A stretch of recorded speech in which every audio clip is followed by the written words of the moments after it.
This is Orlando Sentinel Now. Hello and welcome. It's Thursday, September 9th, and this is Orlando Sentinel Now. Today, we're talking about the battle of face mask mandates here in the state of Florida's education system, and we've got another Florida Fresh Air feature for you. I'm your host, Joe Mario Pedersen, and joining me today, I have education reporter Leslie Postal and Things to Do reporter Patrick Connolly. Thank you both so much for being here today. Let's go ahead and jump right into it. Leslie, coming to you first here for one of your latest headlines. Judge prevents DeSantis from banning school mask mandates as state appeals earlier ruling. That judge we are talking about, Leon County Circuit Judge John Cooper. Now, can you tell us exactly what his argument was for doing so? So he had ruled against the governor a few weeks ago. The governor, kind of as per state law, typically gets a stay, meaning the order is kind of put on hold if he appeals. There's just kind of a deference to government actions. But the parents asked for that to be taken away, and the judge agreed, basically saying there was no harm to the governor and the state if mandates were in place, and the parents' lawyers argued there could be harm to children if they continued to go to school when there weren't face mask mandates in place. So that the judge sided with them and said there would be no stay and his order was enforced. The governor has appealed this morning, however, to the First District Court of Appeals, and the parents have till the end of the day to respond to that. So it's not settled by any means. You know, there's still a lot of legal wrangling to take place on this. Jumping into that legal wrangling, I was wondering if you could tell us a little bit about what Judge Cooper had referenced in regard to the school's ability to actually enforce mask mandates, referring specifically to Parents' Bill of Rights. Could you tell us a little bit about that? Right, that's a new law that was signed into law by the governor this summer, and it says parents have the ability to make educational and medical decisions for their children. Kind of straightforward. But it also says that the state or a governmental entity can pass rules about things that kids do if there's a compelling state interest and if that rule is sort of narrowly tailored. And the judge said that a face mask mandate, specifically one that's going to be in place for a limited amount of time because of a pandemic, would meet the criteria. I mean, the school boards have an interest in curbing, virus cases on their campus. If they set a mandate for 30 or 60 days, that's a narrow time period. So he said that, the face mask mandates meet the requirements of the Parents' Bill of Rights. The governor and education commissioner are arguing, no, they don't, that the Parents' Bill of Rights really means only the parent can decide. But the judge has said the full reading of the law does give governmental entities the ability to pass some rules like face mask rules.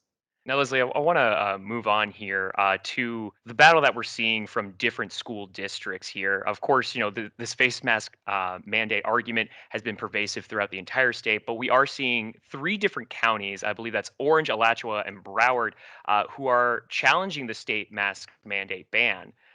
What argument are they presenting in all of Right. this? And this is all part of the same fight. It's just different groups decided to tackle it in different ways. So the lawsuit that we were just talking about was filed by parents. School boards felt like they would not have legal standing to do that kind of lawsuit. So they're actually challenging, after a particular rule issued by the Florida Department of Health at the governor's request, which said, you can have a face mask mandate, but parents have to have an opt-out. And the school boards and Miami-Dade County School Board has also filed a separate one, but making similar arguments. So the school boards are challenging that particular rule, saying, it wasn't correctly adopted, it doesn't make sense, it's sort of an invalid rule. So that's their legal challenge, is to go after that rule and how it was adopted. Now, that rule, I believe Governor DeSantis imposed that or declared it at least on August 30th. Or believe, when was July that, Leslie? 30th. July 30th. Thank you. And he made his order July 30th, told the health department what to do, and they issued the rule a week later. Gotcha. Now, with that rule, the timing of that, some officials have declared their reasoning as to why they think the governor did that. That it was less of a response to COVID and more of a response to Broward County. How so? Well, right. Keep in mind, there's two things. So Broward County had said on July 28th, we are going to have a face mask mandate. Now, at that point, everybody knew that the governor did not want those, but he hadn't issued his order. He issued his order 2 days later. So Orange's school board chair said she feels like he issued the order because Broward had done this and he wanted to make it clear that that was not going to be allowed. The order also says that, kind of in light of rising COVID cases, but then it bans face mask mandates, which, those who think they make sense are saying, but that's what the CDC, that's what pediatricians are saying we need to combat rising COVID cases. So why does your rule say cases are rising, but you can't, insist that students wear face masks? So yes, that's kind of the argument there. There is just so much going on this topic, and certainly more details than we have time to talk about here on the show. I strongly encourage you guys to follow Leslie's work at OrlandoSentinel.com, where you can catch up with all of these stories as they continue to come out. So be sure to take a look there. Leslie, thank you so much. Patrick, I want to come on over to you now for a Florida Fresh Air feature. Today, we're going over to Lake Lotus Park. Where is Lake Lotus?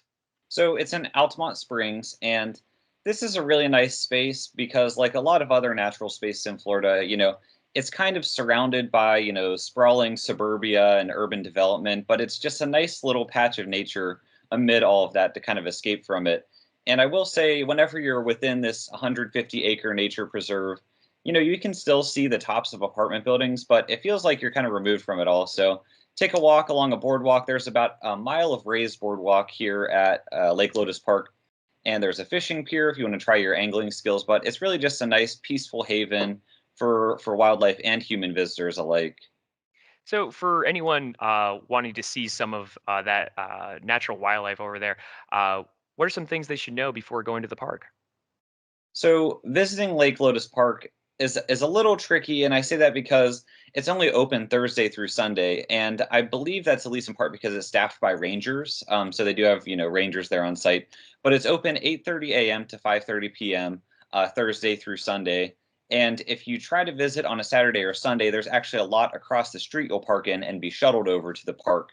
I should mention, no rollerblades, skateboards, scooters within the park. If you're going to bike in, make sure to lock it up and leave it because they're not allowed on the boardwalks or the trails. Also, pets are not allowed in this park, unfortunately, so you'll have to take Fido somewhere else.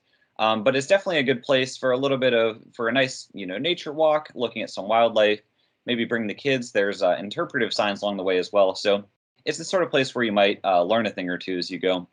And also they have pavilions near the trailhead. Pavilions, one of them is enclosed that you can rent for events, charcoal grills, a playground as well. So it'd make a nice venue for if you want to have a little birthday party or cookout, outdoor get together. Now, Patrick, as a reporter and as a photojournalist, you're always able to find those images that tell a story all by themselves. So I'm wondering, what scene were you left with upon leaving? So there are some places where I feel like I can usually hear the birds better than I can see them. They're kind of up in the treetops, and it takes, some patience to really spot them. There was a great blue heron right along the lake, which was pretty cool. Usually they're known, as long as you don't disturb them, they just kind of sit there and hang out, and they're pretty easy to photograph and observe. And then up in a tree, I also saw a red-bellied woodpecker kind of doing its woodpecker thing and was able to photograph that as well, even though it's a little bit tricky to capture. So two good sightings there. Well, there you go. Lake Lotus Park. Be on the lookout for Patrick's Florida Fresh Air features coming out every Friday. So be sure to take a look at OrlandoSentinel.com. Patrick, thanks a lot. All right, before we all leave you today, we do want to talk about Thursday's weather presented by Premier Sotheby's International Realty. Thursday's weather is looking lighter on rain after the state had a fleeting brush with Tropical Storm Mindy Wednesday night. Central Florida faces a 60% chance of showers during the day and a 30% chance of thunderstorms at night. The high is forecast for 89 degrees and the low at 76. Thunderstorms are forecast to burst into your Friday, but for more on that, take a look at OrlandoSentinel.com, where, of course, you can find out all the stories that we talked about here today and everything else that's going on around Orlando and around the state. For those of you who are subscribers to the Orlando Sentinel, thank you so much for supporting our work and supporting local journalism. If you want to become a supporter, it's easy to do so. All you need to do is visit OrlandoSentinel.com/subscribe. But as for OSN, that will do it for us today. We'll be back again with more news tomorrow at noon. A big thank you for Leslie and Patrick keeping us informed in what's going on.